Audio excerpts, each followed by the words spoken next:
Hello বন্ধুরা, welcome to my YouTube চ্যানেলে রাখির কিচেনে সবাইকে স্বাগত জানিয়ে আজকে দারুণ একটা রেসিপির ভিডিও শেয়ার করতে চলেছি। চলো বন্ধুরা, রেসিপির পুরো ভিডিওটা দেখতে থাকো। আজকে বানাবো মৌরি কাতলা, ভীষণ টেস্টি একটা রেসিপি। তোমরা কিন্তু এই রেসিপিটা একদম মিস করো না। আমি এখানে প্রায় 6-7 পিস মতো কাতলা মাছ নিয়েছি আর পরিমাণ মতো লবণ আর হলুদ মাখিয়ে 10 মিনিট রেখে দিয়েছিলাম।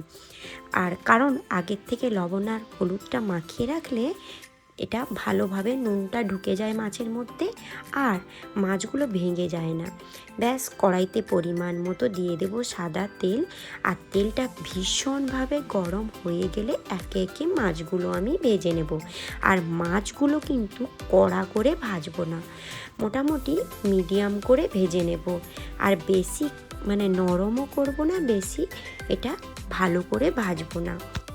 আর মাছ ভাজার প্রথমে আমি একটা ছোট্ট টিপস বলে দিই। মাছগুলোকে আগের থেকে লবণ আর হলুদ মাখিয়ে রাখবে।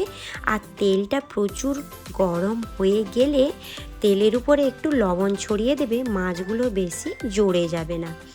তারপরে মাছগুলো সুন্দরভাবে ভাজা হয়ে যাবে। তোমরা দেখতেই পেলে মাছটা খুব সুন্দরভাবে ভাজা হয়ে গেছে।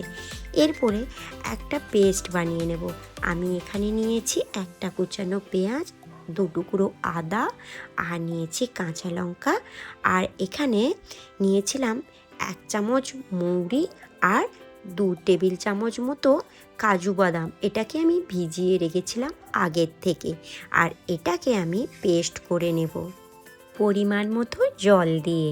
ব্যাস, কড়াইতে আমি দিয়ে দেব সর্ষের তেল। আর তেলটা গরম হওয়া অবধি অপেক্ষা করব। আর তেলটা গরম হয়ে গেলে 2 টুকরো দারুচিনি আর কয়েকটা এলাচ দিয়ে দেব। আর হ্যাঁ, কাজু বাদাম কিন্তু 8 থেকে 10টা মতো কাজু বাদাম নেবে। আমি এখানে ভাঙা কাজুটা ব্যবহার করেছিলাম, তাই 2 টেবিল চামচ মতো দিয়েছি। এরপরে দিয়ে দেব হলুদ গুঁড়ো আর দিয়ে দেব আমি এখানে পরিমাণ মতো লবণ। আর এটাকে দেখতে পাচ্ছ নিশ্চয়ই কষানো হয়ে গেছে। তারপরে আমি দিয়ে দেব ফেটিয়ে রাখা টক দই। এখানে ফেটিয়ে রাখা টক দই দিয়েছি 1/2 কাপ মতো। আর নিচে বসে যাবে তাই অল্প একটু জল দিয়ে দিলাম। এটাকে ঘন ঘন এইভাবে নাড়তে হবে।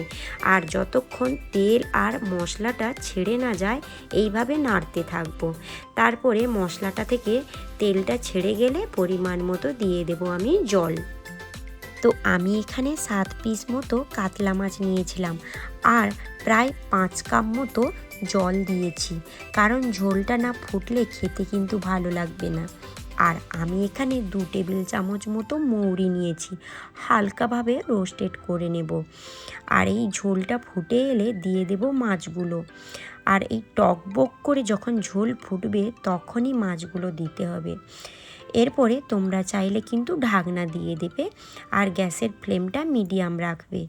এরপরে ওই যে উপর থেকে একটু চিনি দিয়ে দেব, কারণ চিনি না দিলে রান্নার মেজারমেন্টটা ঠিক থাকে না, খেতে কিন্তু স্বাদটা ভালো লাগে। এরপরে ওই মৌরিটা পেস্ট করে নেব, গুঁড়ো করে নেব। ব্যাস, এটা গুঁড়ো হয়ে গেলে ওপর থেকে আমি দিয়ে দেব। ভীষণ খেতে কিন্তু দুর্দান্ত ছিল। এরকম একটা রেসিপি না মিস করো না। আমার ঘরে কি বলো তো, দই কাতলা খেতে তেমন চায় না। আর এইভাবে কিন্তু মৌরি কাতলাটা রান্না করছিলাম, ভীষণ সুন্দর হয়েছিল। অনায়াসে সবাই চেটেপুটে খেয়ে নিয়েছি। তোমরা কিন্তু এইভাবে রান্নাটা করো। আমি 7 পিস কাতলা মাছে নিয়েছিলাম প্রায়। ভাজা মৌরির গুঁড়ো দিয়েছি 2 চামচ মতো, আর প্রথমে 1 চামচ মতো মৌরি পেস্ট করে দিয়েছিলাম। ফ্লেভারটা দারুণ ছিল। কাঁচা লঙ্কা দিয়ে তোমরা এইভাবে পরিবেশন করবে গরম ভাতের সঙ্গে। আজকের রান্নাটা এই পর্যন্ত। আবার কাল নতুন রান্না নিয়ে চলে আসব। তোমরা কিন্তু আমার রেসিপি যদি ভালো লেগে থাকে চ্যানেলটিকে সাবস্ক্রাইব করে দিও আর অনেক অনেক শেয়ার করে দিও। আর ছোট্ট একটা লাইক করতে একদম ভুলে যাবে না। পাশে থাকা বেল আইকনটা প্রেস করে রাখবে। আমি যখনই নতুন নতুন ভিডিও আনবো সবার কাছে নোটিফিকেশান চলে যাবে। কেমন? আজকে টাটা।